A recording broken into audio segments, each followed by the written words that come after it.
dans le livre du prophète Saë, chapitre 34, qui raconte que l'Elpe de Jova est pleine de sang. Lisons notre frère Ashbert. Approchez nation pour entendre. Peuple, soyez attentifs, que la terre coûte elle et ce qui la remplit, le monde et tout ce qu'il produit. Car Jova est courouque contre toutes les nations, en flamme de fureur contre toutes leurs armes. Il les voue l'extermination, il les livre au carnage. Leurs morts, ceux qui sont tus, seront jetés, rejet dehors et l'infection esverra de leurs cadavres. Et les montagnes se fondront par leur sang. C'est pour raconter que Jova va accomplir un grand carnage. Bien esser ce grand carnage. Ce sera l'avenir, au moment de la grande bataille d'Armageddon. C'est dire que Jova va Armageddon, par l'intermédiaire de son fils, répandre le sang de toutes les nations et de tous les peuples sur la terre, comme on foule les raisins dans le pressoir. Et alors, après avoir foulé les raisins, le sang qui en coule monte terrestre haut, jusqu'aux morts des chevaux, et se répand sur une distance de 300 kilomètres.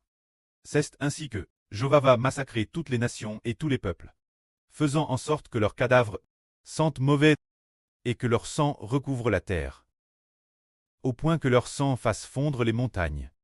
Pour quelle raison Jova va-t-il accomplir un tel carnage? Parce que ces gens sont tous ennemis de l'Éternel.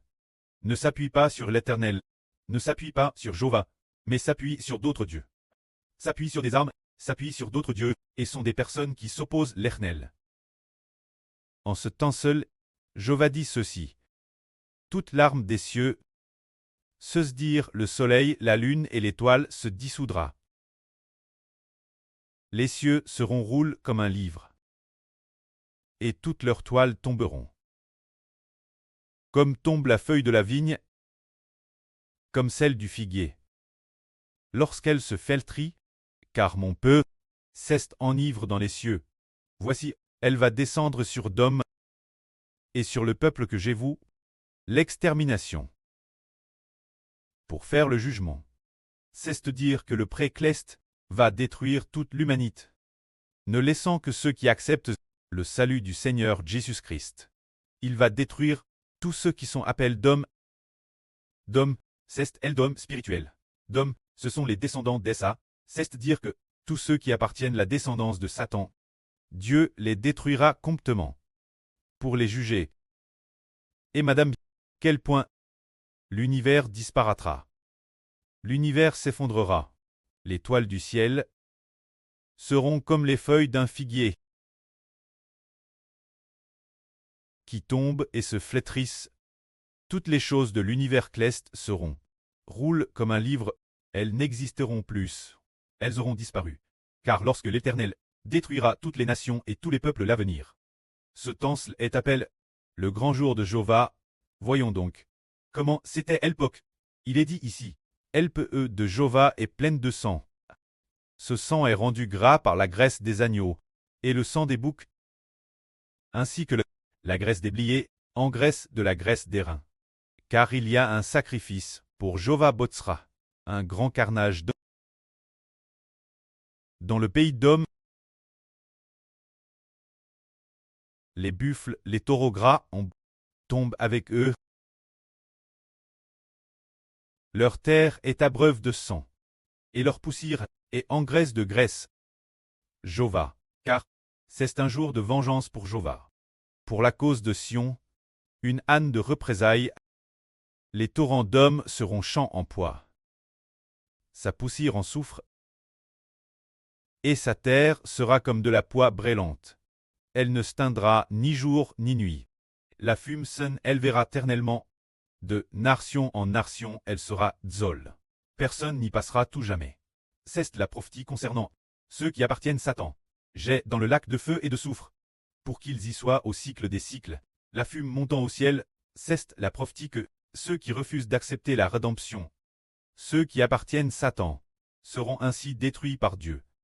Mais quand Dieu détruira toutes les nations et tous les peuples, le peuple de Dieu, lui subsistera. En ce temps seul, après ce que le pré aura détruit toutes les nations et tous les peuples, beaucoup de gens ressusciteront d'entre les morts. En ce temps seul, qu'en sera-t-il? Beaucoup recevront la graisse. Le peuple de Dieu, il est dit ici. Le désert et le pays aride se réjouiront. La solitude sgaillera et fleurira comme un narcisse. Elle se couvrira de fleurs et tressaillira de joie. Avec des chants d'allégresse, ils verront la gloire de Jéhovah, la magnificence de notre Dieu. Il est dit ici, vous devez fortifier les mains languissantes et affermissez les cœurs chancelants. Dites ceux qui ont le cœur trouble. Fortifiez-vous, ne craignez point, voici, notre Dieu, il viendra pour la vengeance, pour faire la rétribution, il viendra lui-même et vous sauvera. Alors s'ouvriront les yeux des aveugles, s'ouvriront les oreilles des sourds, alors le boiteux sautera comme un cerf, et la langue du muet éclatera de joie, car des eaux jailliront dans le désert, et des ruisseaux dans la solitude. Le mirage se changera en tangue, et la terre dèche en source d'eau, dans le repère des chacals. Dans le repère des chacals, l'eau, il se couchait, il y aura de l'herbe des roseaux, et des joncs, il y aura, elle, un chemin frais, qu'on appellera la voie sainte. Nul impur n'y passera. Elle sera pour eux seuls. Pour ceux qui suivront cette voie, c'est en ce temps de Slel. Après ce que Dieu aura détruit toutes les nations et tous les peuples, il ressuscitera son peuple. Et après avoir ressuscité son peuple, et celui qui était aveugle verra, celui qui était sourd, ses oreilles entendront, celui qui était boiteux. Alors il sautera comme un cerf, celui qui était muet. Ils pousseront des cris de joie. En ce temps seul, des fleuves jailliront dans le désert, et dans les tangues brûlants, la terre aride deviendra une source d'eau. C'est dire, Dieu veut que notre groupe, qui a reçu sa grâce, ce qui signifie qu'il nous amènera dans le paradis de la nouvelle terre. Se dire amener le peuple de Dieu, les amener dans le paradis de la nouvelle terre, dans cet endroit, c'est ce que notre Dieu a destin, l'Israël spirituel, une merveilleuse bénédiction. Ce moment tel, ceux que Jéhovah rachait retourneront, ils se réjouiront, ils viendront Sion, une joie éternelle couronnera leur tête. Il est dit ici qu'ils viendront Sion avec des chants de joie. Cette Sion, ce n'est pas la Jérusalem du Moyen-Orient, mais c'est venir la nouvelle Jérusalem. Se dire, la nouvelle Jérusalem qui descend du ciel. Et elle basse, ils obtiendront une joie éternelle. Ils obtiendront l'allégresse et la joie, la douleur et les gmissements s'enfuiront. C'est ce que Dieu a prophétisé. Ensuite, il détruira toutes les nations, détruira la descendance de Satan. Et après cela, les morts ressusciteront. Se dire par exemple, ceux des temps anciens, qui sont DJ DCDS. Ceux qui sont DCDS vont ressusciter, se dire dans l'Antiquité. Abraham, Isaac et Jacob, ces serviteurs aiment de Dieu, tous ressusciteront.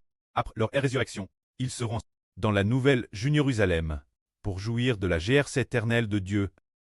Et en ce temps, ceux qui étaient autrefois, ceux qui étaient sourds, entendront, les aveugles verront, les muets parleront, et pousseront des cris de joie.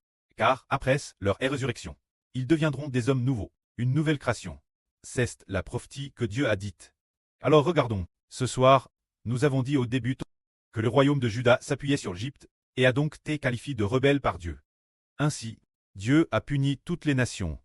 Et après avoir puni toutes les nations, il a dit que son peuple ressusciterait, que son peuple verrait, que leurs oreilles entendraient. Et il a dit aussi qu'auparavant, Dieu avait répandu un esprit de profond sommeil, un esprit d'assoupissement, sur le peuple d'autrefois. Mais maintenant, le pré a prophétisé qu'un roi régnerait, et que les princes gouverneraient avec droiture. Pour quelle raison? Parce qu'un Rédempteur est venu dans le monde en tant qu'homme. Un Rédempteur. Le Rédempteur, Jésus-Christ est venu dans le monde en tant qu'homme. Après cela, après ce que le Seigneur Jésus-Christ soit venu dans le monde en tant qu'homme, il a fait miséricorde. L'Éternel Dieu a eu pitié de nous, faisant que l'esprit que notre prêtre nous a donné ne soit plus un esprit d'assoupissement, mais un esprit d'intelligence, pour nous faire comprendre la vraie de Dieu. Alors, après avoir compris la vraie de Dieu, nous comprenons encore mieux que je dois faire tout mon possible pour servir Dieu. Madame, dans les temps anciens, Le précleste ne leur a pas enseigné que le pré voulait la louange comme sacrifice. Il leur a seulement dit de offrir des buffles et des brebis en sacrifice comme dans le Helvétique. Le premier chapitre dit que si quelqu'un veut présenter une offrande à l'Éternel, il doit offrir du bétail, des buffles ou des brebis, et présenter son offrande sur l'autel.